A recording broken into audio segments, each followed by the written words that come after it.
Recording.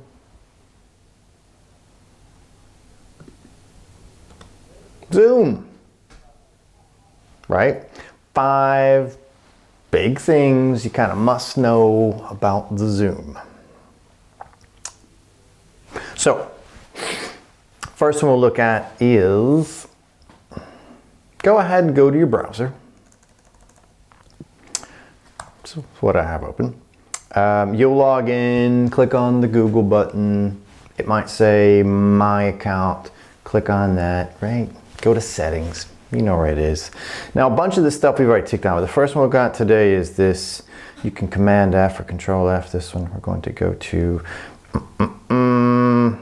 waiting room. I've already ticked this.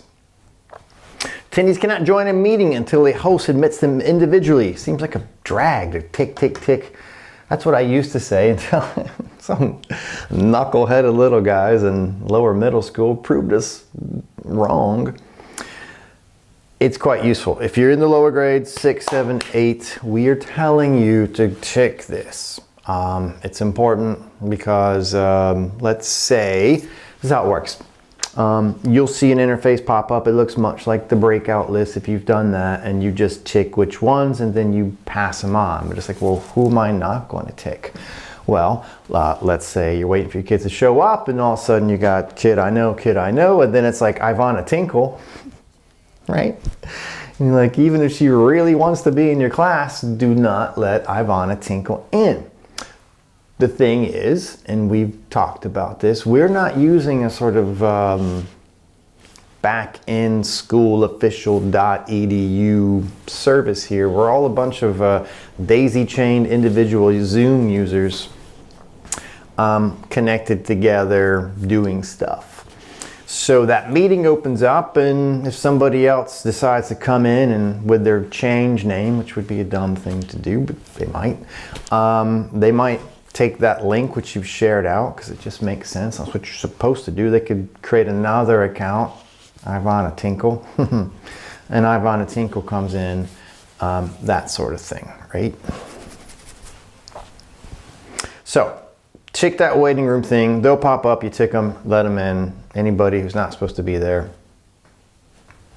pretty obvious, right?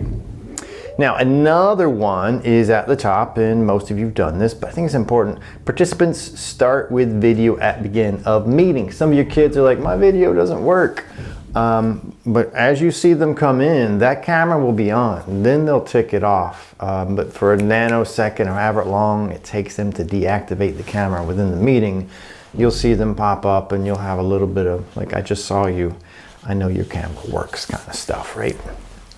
So the other couple things we'll look at will physically be in the Zoom. I've opened up a meeting. I just got rid of the camera bit, right? No camera.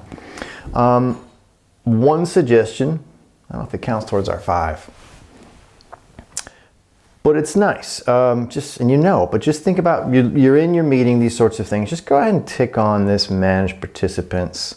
Have that one open. You want to see who's over there. Some of you are already using this in terms of the feedback, and I understand. It's great. A little thumbs up, right? Simple formative feedback. Also, go ahead and tick on that chat. So you have everything you need right there. You got your video for whoever decides they're going to share screen. And now you have your who needs to say what. Now, some of you might not have seen this with the chat business. Tick on this one real quick. I'll drag this over so you can see it. Participants can chat with. Now, we've already de-ticked, should have based on that video, we don't want any private chatting going on that we can't see. Now, they're going to be doing that on their own time, but you don't want to sort of have that happen within your own meeting/classroom. So in the settings over here, under chat, private chat, right? Back on this one. Now let's just say you don't want to de-tick chat in terms of all your Zooms. I mean, maybe, you got classes and this is a very lovely function. But maybe for whatever, a lesson, there's no reason for that to be on, and you kind of know your kids. It's like, well, just go ahead and, get rid of any potential issues. I could. They can only chat with me, which is cool. Hey, I have a question. right? In case I'm doing something and they're all muted and whatever, they might post their questions. You can use that as a back channel. Any questions you have during the lesson, they're not an emergency, put them there and I'll address these at the end, right? You could just decide to turn it off for that lesson. Good. Now up with this participant business, click on the more. This is it. So the Ivana Tinkles of the Zoom education world, we've gotten them out, right? No one's going to get in unless you tick on it. But this is just like doubly safe. You can lock this meeting. What that will do is no one else can come in. If you got a kid who falls out, okay, I can do that. I can come back and unlock it. It might be a little bit too much, that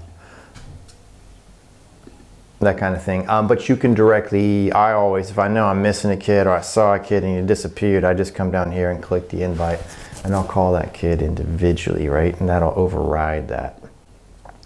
Good. Now also in our participant list, I don't have them on here. There's a little 3-dot thing right there. You can ask a kid to step out, go to the waiting room. You can literally put them on timeout as well. And they'll just sit there in the waiting room staring at a blank stream of, you know, inner consciousness and guilt about whatever dubious deeds they did in your distance learning course until you bring them back in, right? That kind of thing. Could even use the breakout room for that, right? Let's have your little conversation in the hall, make sure you record it, and then you come back in. Not a bad idea. Okay, and there was one more.